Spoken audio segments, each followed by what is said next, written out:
बोल श्री कृष्ण भगवान की जय। 7 अध्याय हमारी गीता के खत्म हो गए। 7 अध्याय हमने पढ़ लिए हैं और आपने सुन लिए हैं। आपने गीता का पाठ कैसा लगा है आप कमेंट करके बताइए और मतलब कैसा महसूस कर रहे हो। और जिसने मेरा चैनल सब्सक्राइब नहीं किया है सब्सक्राइब कर दियो। धन्यवाद। हमारा आज है 8वां अध्याय और उसका महत्व। तो हम अपना 8वां अध्याय शुरू करा। बोलो श्री कृष्ण भगवान की जय। भगवान श्री कृष्ण के वचन सुनकर अर्जुन ने पूछा, हे पुरुषोत्तम जी, आपके भगत आपको ब्रह्मा जानते हैं, तो कृपया करके ये बताएं कि ब्रह्मा क्या है, अध्यात्म क्या है, कर्म क्या है, अधिभूत क्या है, अद्वैत क्या है। हे मधुसूदन जी, अधिज्ञ क्या है, जो प्राण त्यागते हैं आपको ऐसा जानते हैं, उनकी गति क्या है। कृपया करके मुझे अपने इन सब नामों का रहस्य समझाएं। अर्जुन के प्रश्न सुनकर श्री कृष्ण भगवान बोले, हे अर्जुन, मैं सबसे न्यारा और अविनाशी हूँ, इस कारण मेरा नाम ब्रह्मा है। मुझ में अपने प्रताप से ही प्रताप है, अपने ही बल में मैं बली हूँ और अपने ज्ञान से मैं ज्ञानी हूँ। अन्य जितने भी भूत प्राणी हैं इन सब में मेरे प्रताप से ही प्रताप है, मेरे बल से ही बली है और मेरे ही ज्ञान से ज्ञानी है। सब मनुष्यों को अधिकारी ठाकुर प्रभु हैं। मैं इस कारण से ही मेरा नाम अध्यात्म है और मैं ही सब भूत प्राणियों को उत्पन्न करता हूँ। मैं जिसकी जैसी कर्म रेखा लिख देता हूँ उसको वैसा ही प्राप्त होता है। इस कारण से मुझको कर्म कहते हैं। पंचभूत जो जल तेज आयु पृथ्वी और आकाश है, मैं इनका अविनाशी करता हूँ। इसी कारण मेरा नाम अधिभूत है और मैं भी जो कुछ होनहार होनी अनहोनी है उसका भी प्रभु ठाकुर मैं ही हूँ। इस कारण मेरा नाम अद्वैत है। और ये जितने भी यज्ञ होते हैं मनुष्य देवता पितरों के लिए जो भी श्राद्ध करते हैं, इन सब में सर्वप्रथम मेरी पूजा ही होती है। इस कारण मेरा नाम अविनाशी है।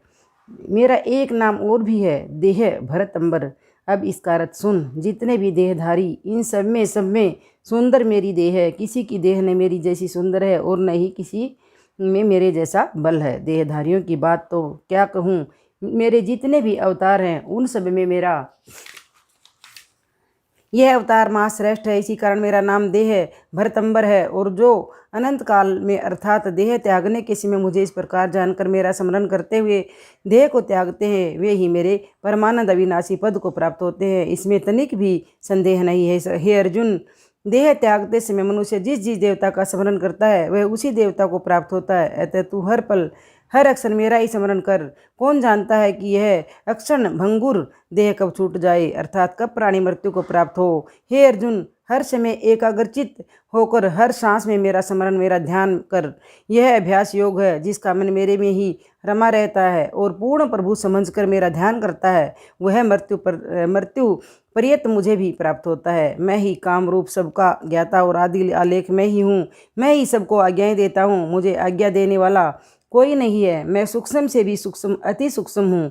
सबका उत्पत्ति करता भी मैं हूँ। उन्चितन हूँ, प्रवीण हूँ, सबको जानने वाला जिसको अचिंत रूप कहते हैं वह मैं ही हूँ। मैं ही तेज रूप होकर सूर्य में विराजमान होता हूँ। मैं ज्ञान अंधकार से न्यारा हूँ, पार ब्रह्मा हूँ। देह त्यागते समय जो योगी अपनी इच्छा को निश्चल रखकर भक्ति योग के बल से प्राणवायु को त्रिकुटी में भली भांति ठहराकर परम पुरुष ही श्रद्धा से ऐसा जानकर जो देह त्यागते हैं वे मेरे परमानंद अविनाशी पद को प्राप्त होते हैं।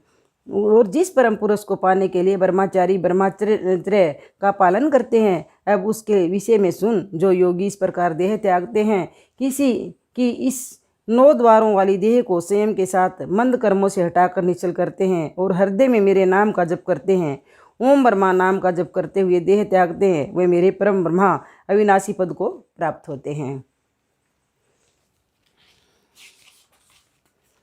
अब मेरे प्रेमी भक्तों का वृतांत सुन। जो मेरे प्रेमी मन को शिथिल रखकर चलते फिरते सोते बैठते मुँह से राधा रमन राधा कृष्ण राम भगवान पार ब्रह्मा परमेश्वर परमात्मा वासुदेव कृष्ण विशंभर इन नामों को जाप करते हैं, ऐसे नित्य योगी मेरे साथ जुड़ते हैं और सुख रूप में मुझे पाकर देह त्याग कर मेरे परम धाम को प्राप्त होते हैं। जो परम सिद्धि महापुरुष है वे पूर्ण दुखों के समुद्र रूपी इस संसार में जन्म नहीं लेते हैं। हे अर्जुन, सभी जीव मरने के बाद ब्रह्मा लोक जाकर फिर लौट आते हैं, मगर मेरे पद को प्राप्त प्राणी दोबारा जन्म नहीं लेता है।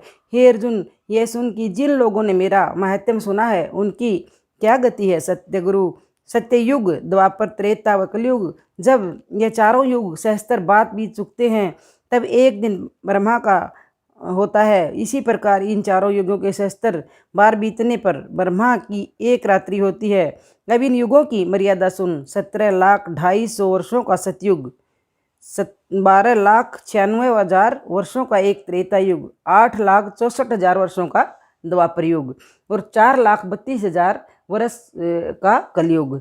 ये चारों 43,20,000 वर्ष के हैं जिन्होंने मेरा प्रताप प्रीति परम अविनाशी जाना है। उनकी दृष्टि सुन। यह चारों युग सहस्त्र बार बीत जाएं तब ब्रह्मा का एक दिन होता है। इनके जाने से एक सा ही है। अपनी आयु भोग कर ब्रह्मा भी नष्ट हो जाता है, मनुष्य भी मर जाता है। इसे जो नाशवान है सो एक समान है। जिन्होंने एक अविनाशी की ही पहचान कर मेरे चरण कमल के साथ दृढ़ निश्चय के बांधा है। अब और सुन हे अर्जुन, मेरा जो अवगति रूप है 30 स्वरूप में ब्रह्मा के दिन में सृष्टि उपजती है, फिर ब्रह्मा की रात्रि में मेरे अविनाशी अवगति रूप में जा समाती है। हे अर्जुन, ये जो 84 लाख जून ब्रह्मा के दिन में उपजती है और रात्रि को मेरे अवगति स्वरूप में जालीन होती है, सो मेरा अवगति स्वरूप सबसे न्यारा है और सनातन पुरातन है। सबके नाश होने से भी इसका नाश नहीं होता। मैं ऐसा परम अविनाशी हूँ और किसी ने कभी प्रकट देखा भी नहीं। इसी प्रकार से इसका नाम अवगति है। इसी को परम गति कहते हैं। उसको प्राप्त होने से जो फिर संसार में के मार्ग में नहीं आता, वह परम धाम मेरा घर है। हे अर्जुन, अब पुरुष सबसे न्यारा है। अब इस मार्ग को पाने के उपाय सुन। जिस मार्ग के पाने से अनन्य भक्ति करके पावे है। अब अखंड अनन्य और वृत्तांत सुन। मेरे साथ दूसरा देवता नहीं पूजना, मेरे भजन बिना एक सांस नहीं खोना, इसका नाम अन्य अखंड भक्ति है। इस भक्ति में मैं पाया जाता हूँ। मैं ऐसा पुरुष हूँ जिसमें यह सृष्टि न केवल उपजती है बल्कि उसी में आकर लीन हो जाती है। हे अर्जुन, आगे सुन। इच्छाचारी योगी दो प्रकार के होते हैं। एक तो देह त्याग कर मुझ पर पार ब्रह्मा में जा लीन होते हैं। दूसरे योगी चंद्रमा के लोक तक जाकर फिर आते हैं। अब उनकी बात सुन। जो चंद्रमा के लोक तक जाकर फिर आते हैं, ये इच्छाचारी योगी तब देह को त्यागते हैं जब मनुष्य का दिन होता है। शुक्ल पक्ष चंद्रायण सोई पितरों का दिन होता है और कृष्ण पक्ष जो कि अंधकार पक्ष है, ये पितरों की रात्रि है। और जब दक्षिण नायन होता है तब देवताओं की रात्रि होती है। वह इच्छाचारी योगी जब देवताओं का, पितरों का, मनुष्यों का दिन होता है तब देह का त्याग करता है। मनुष्य भी जागते हो, देवता भी और पितर भी जागते हों, तब देह त्याग कर वे मनुष्यों का, देवताओं और पितरों का कौतुक देखते हुए जाते हैं। इन लोगों से आगे अग्नि का जोत नामक नगर है, उसका कौतुक देखते हुए वे मेरे अविनाशी परम पद में जाकर विलीन हो जाते हैं। तब मुझे जानने वाला परम सुख रूप हो जाता है। अंत काल में जिस जीव में जिसका सिमरण कीन, ताही को योनि मिले पशु प्रेत या मीन।